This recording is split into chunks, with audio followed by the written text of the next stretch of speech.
Julian Whitmore believed in order. Every inch of his $14 million estate in the rolling hills of Virginia was a testament to control. From the marble fountain synchronized to classical music to the topiary hedges trimmed weekly by professionals flown in from New York, nothing was ever out of place. He lived by precision. He demanded discipline. And above all, he prided himself on having no room for chaos or surprises.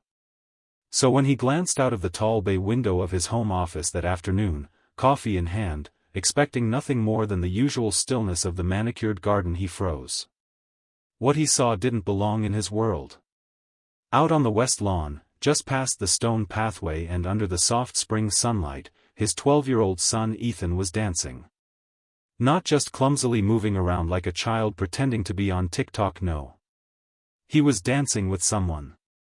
Someone Julian didn't recognize at first. She was black. Wearing a simple white blouse tucked into dark jeans, barefoot on the grass, she moved with grace that didn't match her station. And then Julian realized it was Amara, the new house cook. The one the agency sent 6 months ago. The one he'd barely spoken a full sentence to. And now she was, twirling, gliding, teaching. Teaching his son how to dance. Julian blinked. Once. Twice. It didn't go away. Ethan's arms were extended, his movements unsure, unpolished, but he was smiling. A wide, unguarded, teeth-showing smile Julian hadn't seen since before Meredith, his wife, had passed away 3 years ago. Julian's chest tightened. He hadn't realized how much he missed that smile. And yet, the sight was unacceptable. Why was she out there? Why was his son dancing? Why hadn't anyone told him? Why was a black woman a cook touching a part of his son's life he didn't even know existed? The coffee cup clinked against the oak desk as he set it down harder than intended. He straightened his posture, fixed the cuff of his sleeve, and made his way downstairs. Each step was deliberate, calculated, his mind racing though he'd never admit it. As he exited the French doors that opened onto the back patio, the sound of laughter drifted to his ears. Not just Ethan's. Hers too. It made his skin prickle. They didn't notice him at first. They were moving through a basic waltz formation, Amara counting softly under her breath, Ethan copying her movements, misstepping, then correcting himself. Her hand was on his shoulder. His head tilted back in delight. Julian stopped on the edge of the stone path, letting the sound of his presence speak louder than any words. Amara saw him first.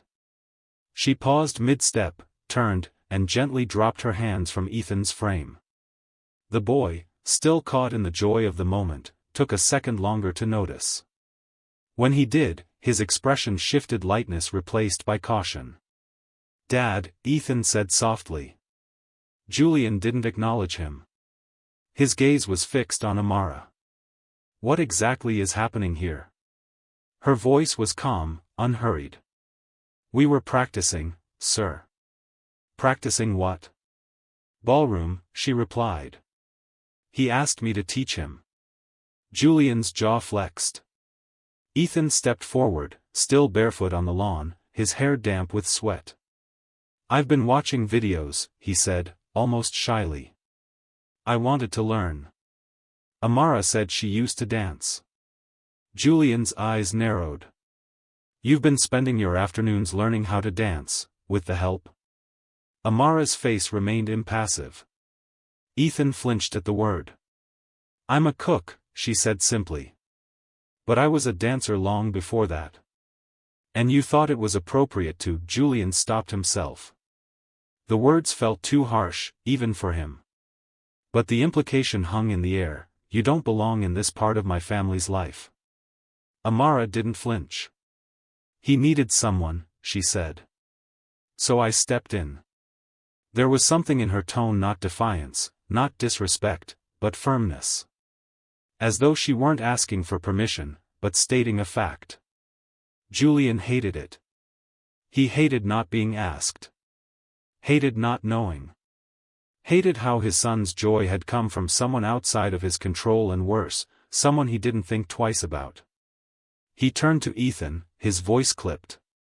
Inside. Now. Ethan hesitated, then nodded and walked quickly toward the house, brushing past his father without meeting his gaze.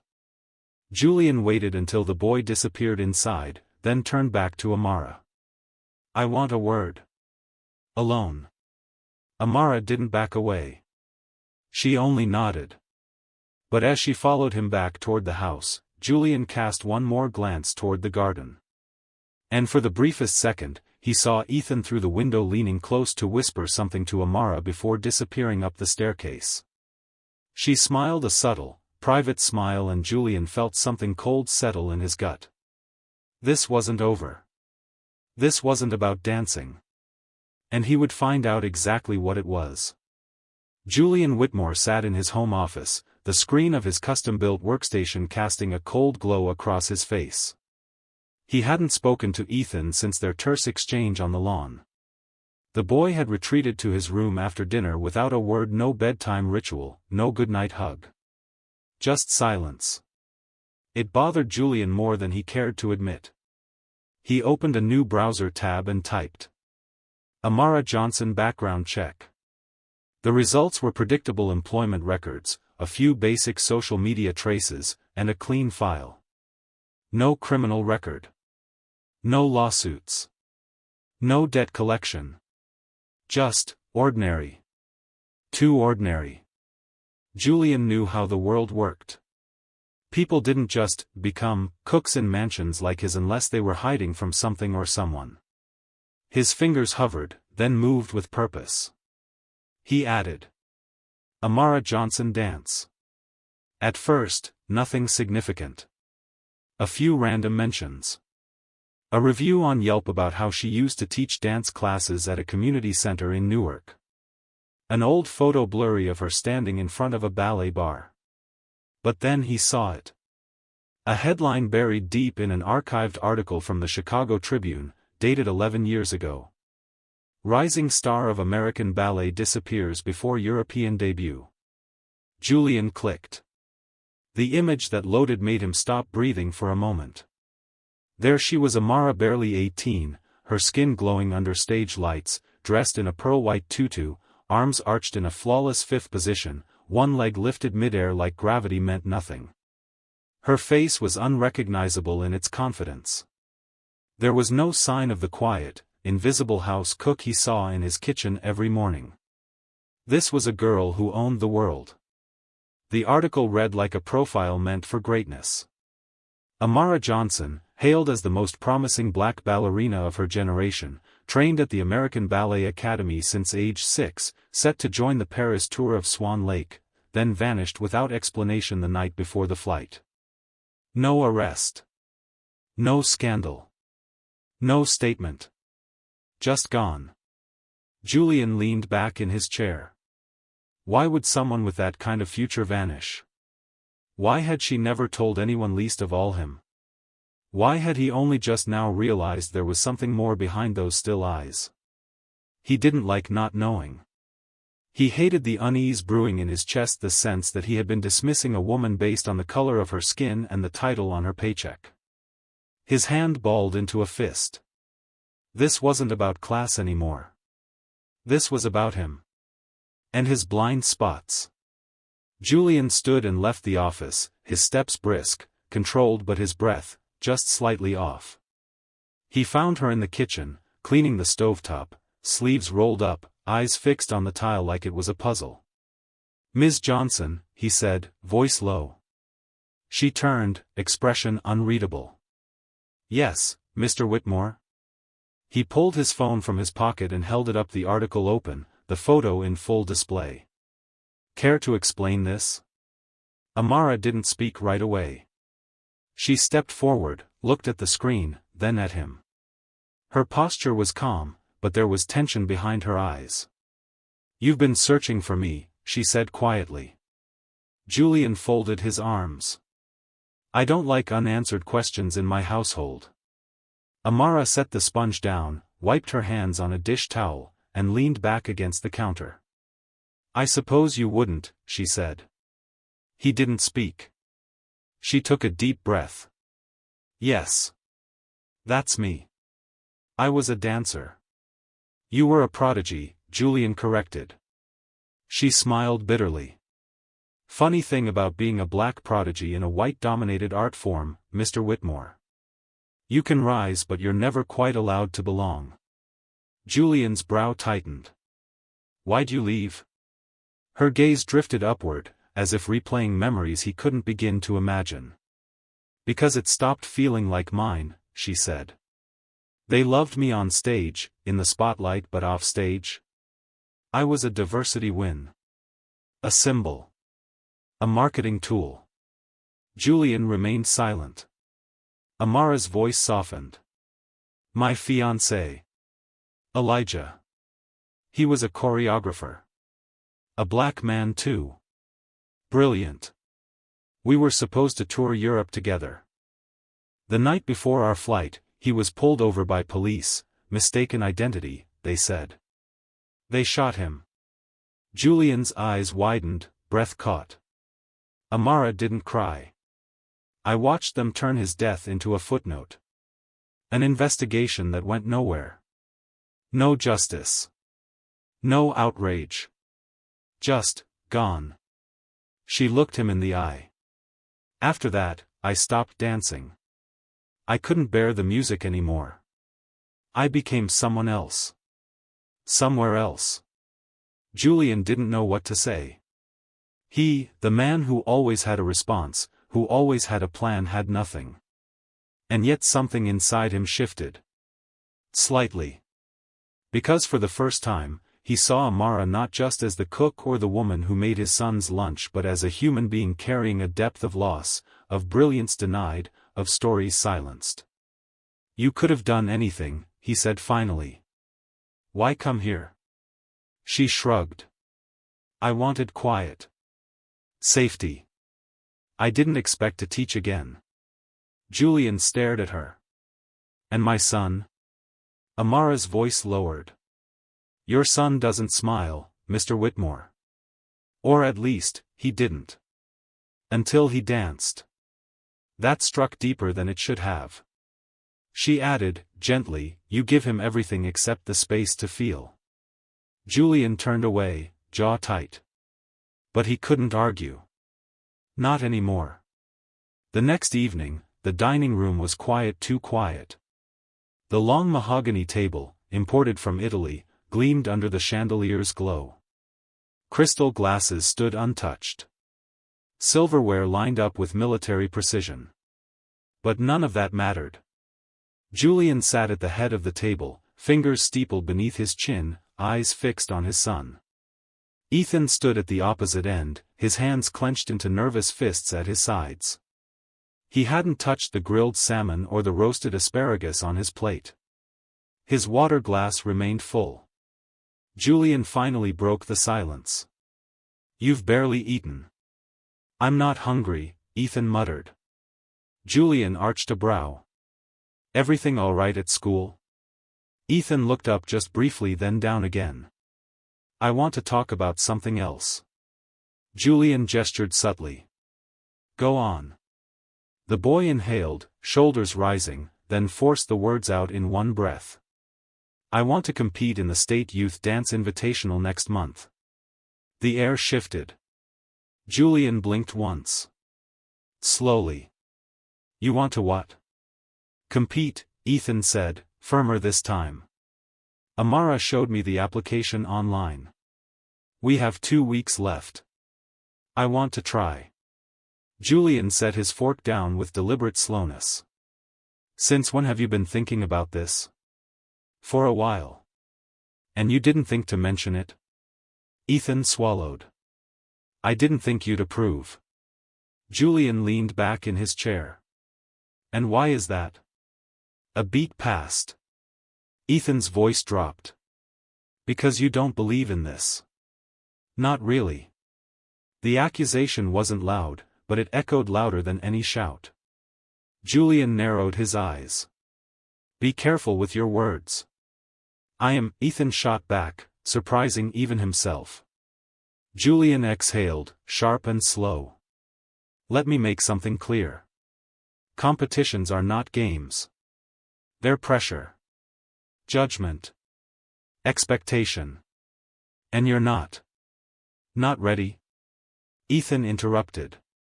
His father stared at him.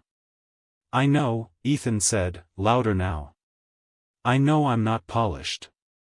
I know I haven't trained for years. But I'm working hard. I'm getting better. And Amara thinks I can do this. Julian's eyes flickered at her name. She does, huh? Yes. The boy stood taller.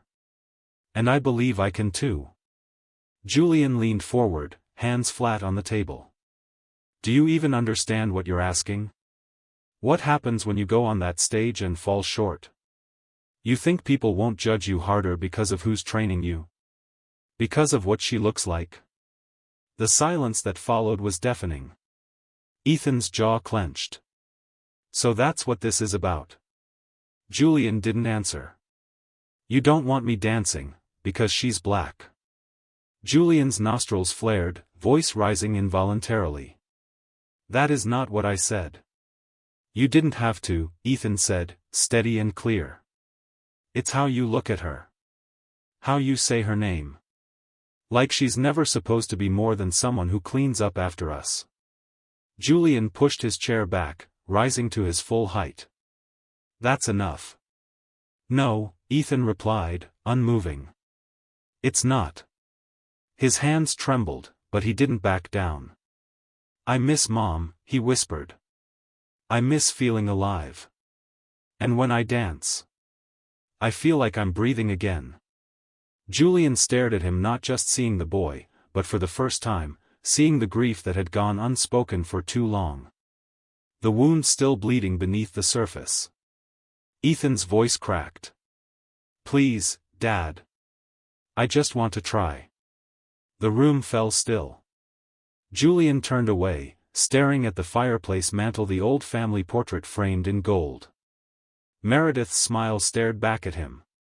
And suddenly, he felt like the walls were too tight. Like the silence had gotten heavier. He closed his eyes. Then opened them. If you're going to do this, he said slowly, you do it right. Ethan blinked. No half effort. No skipping. You train properly. You commit fully. Understood? The boy's face lit up. He nodded, grinning. Yes, sir.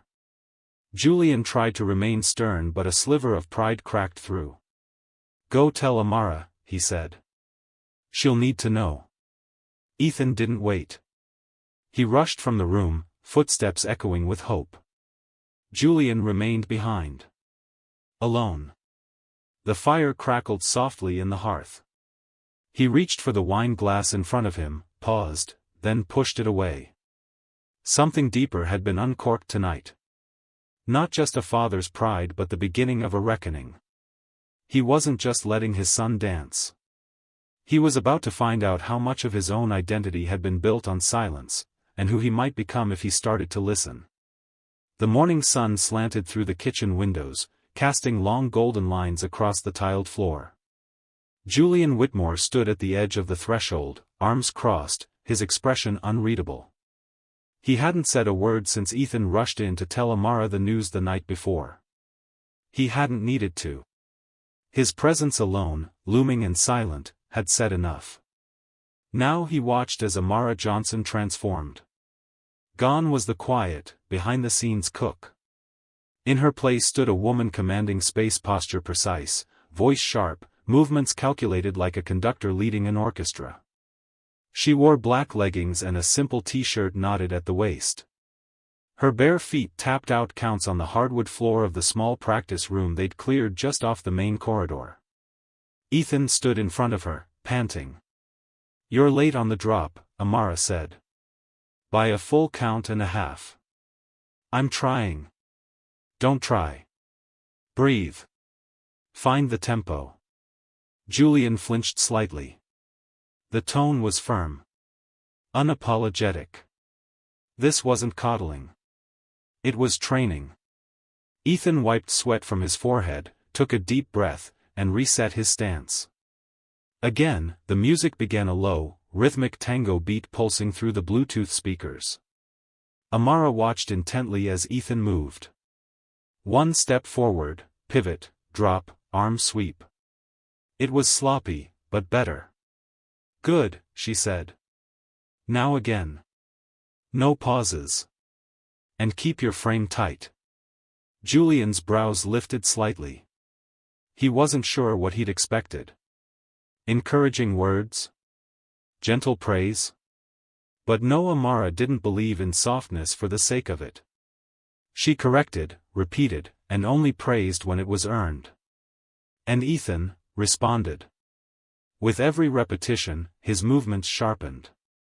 His posture straightened. The slump in his shoulders, so common in these past few years, was being replaced by focus. By will. Julian's gaze drifted to his son's face, flushed, sweaty, but alive.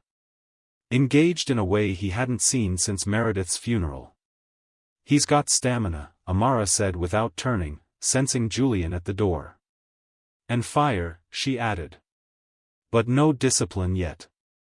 Julian stepped inside. Then teach him. Amara gave the smallest nod. I intend to.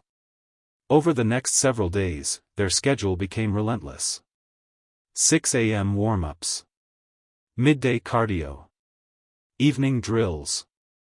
Weekends were reserved for routine breakdowns and balance conditioning. Julian watched it all, silently.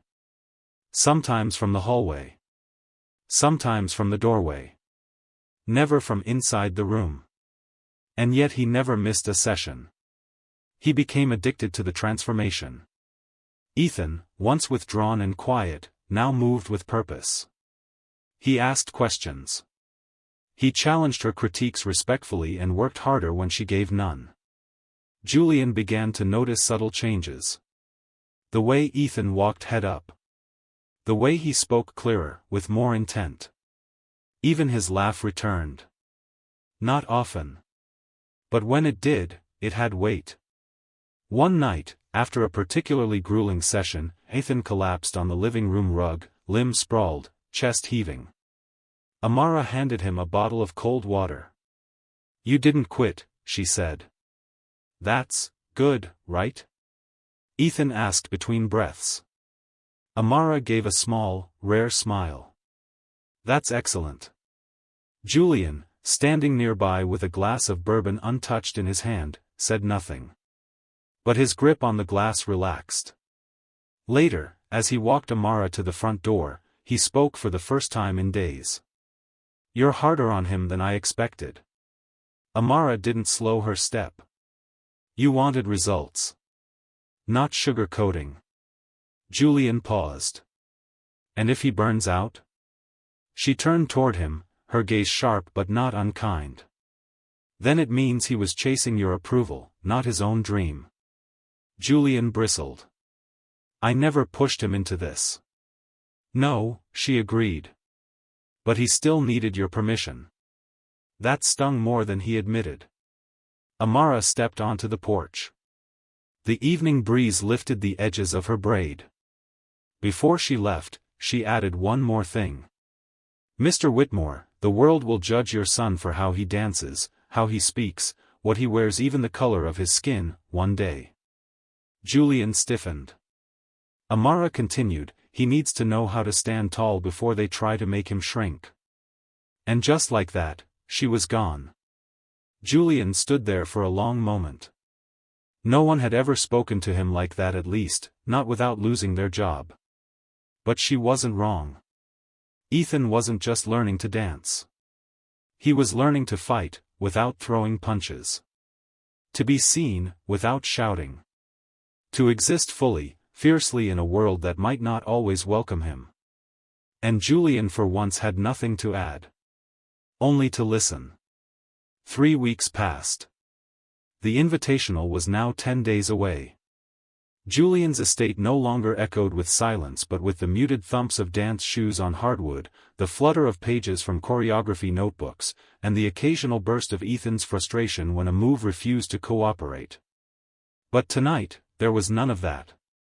The dining room was quiet again, not with anger, like before, but with something heavier, anxiety. Ethan sat at the table, fork idly poking at the mashed potatoes on his plate. His appetite, once returning with training, had vanished again. His leg bounced under the table. The silence between bites grew longer. Julian noticed. He always did now. "You're distracted," he said, keeping his voice even. Ethan hesitated, then nodded. "Yeah. What is it?" Ethan didn't answer right away. Instead, he reached into the pocket of his hoodie and slid his phone across the table. Julian picked it up. A direct message glowed on the screen from Santiago Beltran. Julian's eyebrows lifted slightly. He knew the name. Beltran was a prodigy, the reigning state youth invitational champion for 2 years in a row. A favorite. Sponsored. Polished. Press-trained. He read the message aloud. "You're the kid dancing with the housemaid, right? Cute. But this isn't a pity show. You don't belong on that stage." A slow fire lit in Julian's chest. Ethan's voice was small. "He sent it last night. I didn't know what to say." Julian stared at the screen for a long moment, then set the phone down carefully. "You don't respond," he said. "But," Julian cut him off, voice sharp now.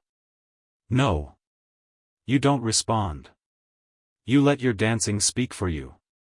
Ethan looked away. "What if he's right?" Julian paused. "Is that what you believe?" "I don't know," Ethan whispered. "He's good. He's trained forever. He's probably right about me not belonging." Julian leaned forward slightly. "Let me tell you something about people like Santiago Beltran." Ethan looked up. "They only try to break what they already fear." Ethan blinked. Julian continued. "He messaged you, not the other way around. That means something. It means you've gotten his attention and he's trying to get in your head before you prove him wrong." Ethan's brows furrowed. "You really think so?" Julian nodded. "I know so. It wasn't just words." He remembered those same tactics in boardrooms and acquisitions. Men who wore smiles but dealt knives behind their backs. Intimidation was always the first sign of vulnerability. Ethan exhaled, and a small spark of determination returned to his eyes. "I guess I'll just have to prove him wrong." Julian leaned back, nodding. "Good. Then, quieter, and if he comes after you again, I'll handle it." Ethan smiled, small, but real. That night, after Ethan went to bed, Julian found himself alone in his study, lights low, a photo frame in his hand. Meredith stared back at him, her smile frozen in time, soft curls framing her face, a scarf tied loosely around her neck. The day that picture was taken in Central Park. Ethan had been 4. She would have loved this, Julian thought. She had been the dreamer. The one who painted with words, danced barefoot in the kitchen, taught Ethan how to whistle. Julian had been the architect. The planner. The builder. But now, for the first time, he wondered. Had he built a prison? He had given Ethan a fortress of marble and guards and legacy. But Meredith had given him freedom, the freedom to feel. And maybe Amara, maybe she was doing the same. He set the photo down slowly, then opened his laptop and typed. Youth Invitational Ticket Info. For once, he wouldn't just watch from the sidelines. The next morning, Ethan returned to practice with fire. Amara didn't need to ask. She could see it in his footwork, in the way he landed a turn that had tripped him up for a week. She corrected him with crisp commands, shoulders. Now again. Stay on tempo. And he responded with focus. Julian stood behind the glass door, arms crossed, saying nothing. But inside, something was changing. Not just his perception of his son. Not just his understanding of Amara. But his understanding of himself. At lunch, Ethan walked in drenched in sweat, tossed his duffel bag on the floor, and flopped into a chair. Julian handed him a sports drink without a word. They sat for a moment. Then Ethan said, he messaged again. Julian's grip tightened. What did he say? Ethan smiled. I didn't read it. I just deleted it. Julian stared at him. That's growth, he said. No, Ethan replied. That's training. They both laughed. The auditorium was electric. Parents, judges, sponsors, and young dancers packed the space with nervous energy. The lights shimmered off sequined costumes and polished dance shoes. The sharp scent of hairspray and rosin powder clung to the air. Julian Whitmore sat in the center row alone. No bodyguard. No assistant. No reserved placard. Just a father in a charcoal wool coat, surrounded by whispers and unfamiliar stares. He didn't care. His eyes were locked on the backstage curtain, where Ethan waited to go on. Somewhere behind that curtain stood Amara, calm as ever, guiding his son through the final moments like a lighthouse in a storm. Julian had already seen Santiago Beltran perform. The boy was flawless, technically precise, emotionally cold. The crowd had cheered, the judges nodded. But Julian hadn't felt anything. Not like when Ethan danced. Not like that day on the lawn. He closed his eyes, just for a moment, and remembered Meredith's voice. It's not about being the best, Jules. It's about being real.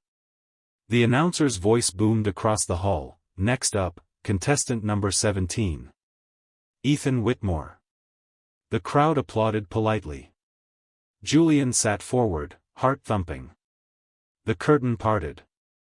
Ethan stepped onto the stage, his frame smaller than most, clad in black slacks and a fitted maroon shirt. No sparkle. No theatrics.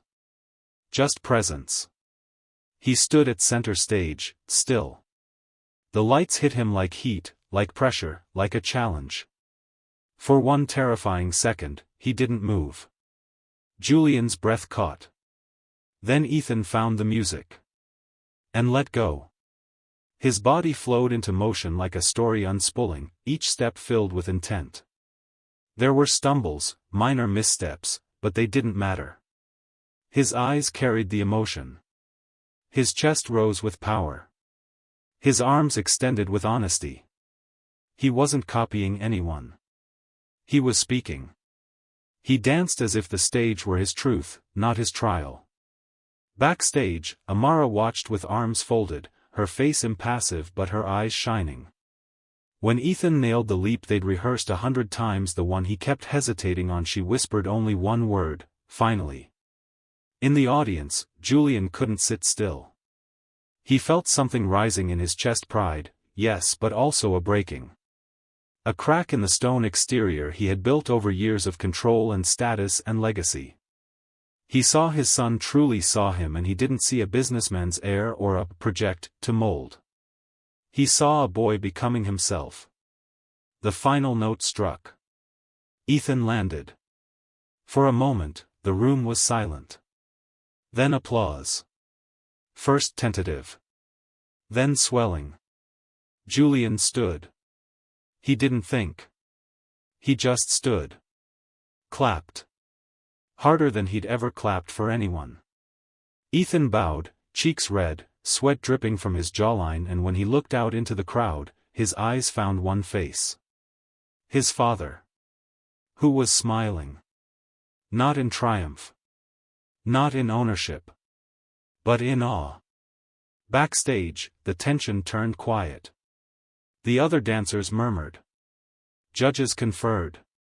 Ethan sat on a bench, Amara crouched in front of him, fixing a wrinkle in his sleeve like it mattered. You did it, she said softly. I didn't win yet, Ethan replied. No, she said. But you did it. He looked at her, uncertain. She leaned in. Winning is a moment. This is forever. Before he could answer, the announcer returned. Ladies and gentlemen, the results are in. The dancers were called to the stage.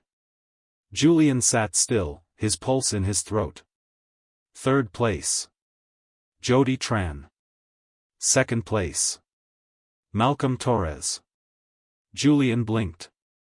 And first place, returning champion. Santiago Beltran. Applause thundered. Santiago stepped forward, flashing his perfect grin. Trophy in hand. No surprise. Ethan stood still. Not defeated but still. Then the announcer raised a hand. We have one more award tonight. The judge's special award for artistic integrity and emotional expression goes to a beat. Ethan Whitmore. The theater exploded in applause. It wasn't first place. But it was real. Ethan stepped forward. The medal hung around his neck was smaller than Santiago's but heavier in meaning. As he looked into the crowd, he found Julian again. Tears sat in the corners of his father's eyes. Not pride. Gratitude. Outside, after the crowd dispersed, Julian and Amara stood under the streetlights. She didn't speak first. He did, thank you, he said simply. She nodded.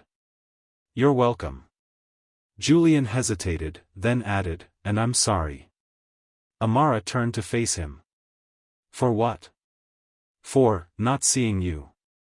She held his gaze. Now you do, she said. Then, softer, don't stop. Julian looked across the lot where Ethan stood, surrounded by other dancers, kids of every background, shaking his hand, asking questions, complimenting him. He was glowing. And Julian understood, finally. This wasn't about winning. It was about breaking a cycle. The next morning, sunlight poured through the wide windows of the breakfast room. But this time, the quiet wasn't cold, it was peaceful. Julian Whitmore sipped black coffee, unread emails forgotten on his tablet. He wasn't thinking about real estate portfolios, nor about board meetings waiting in the city. He was thinking about a boy on stage, a medal, a face lit by joy, and a silence that had finally broken. Footsteps approached. Ethan entered, hoodie half-zipped, hair still damp from the shower, medal hanging from a string around his neck like it belonged there. He sat across from his father, reached for a piece of toast, then paused.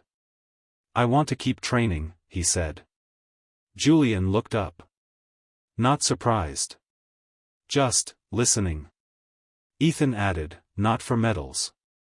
Not for shows. Just because, it makes me feel like me. Julian set his cup down, leaned forward. Then you should, he said. Ethan blinked. That's it? Julian smiled, the kind that didn't reach just his mouth, but the tired edges of his soul. That's it. A long pause passed between them, not heavy, just full. Then Ethan asked, will you still come watch me? Julian nodded. Always. They didn't say more. They didn't have to. That afternoon, Amara returned to the estate.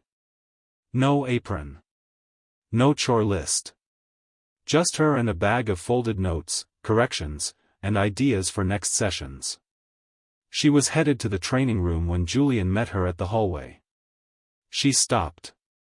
Mr. Whitmore. Julian, he corrected gently. She hesitated. Then nodded. Julian. He looked at her, truly looked. You were never invisible, he said.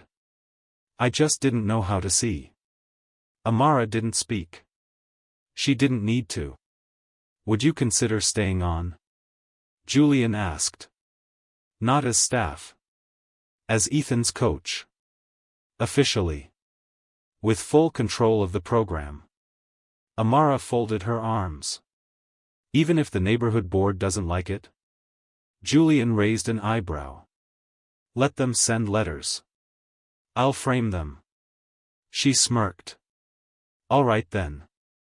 They shook hands, not formally, not stiffly, but as two people who had crossed a bridge few even dared to build. In the weeks that followed, the house changed. Not in its furniture or its columns or its sprawling square footage, but in its energy. The practice room was upgraded. Mirrors installed. Flooring replaced with sprung hardwood. A playlist curated by Ethan and Amara played throughout the halls. Julian stopped walking past it. He started walking into it. Sometimes, he would bring lemonade after practice. Sometimes, he would ask about a specific turn or jump. And sometimes, he would just sit in the corner and watch. Ethan began teaching a small class for neighborhood kids, especially those who couldn't afford lessons. Amara guided, mentored, corrected, and inspired.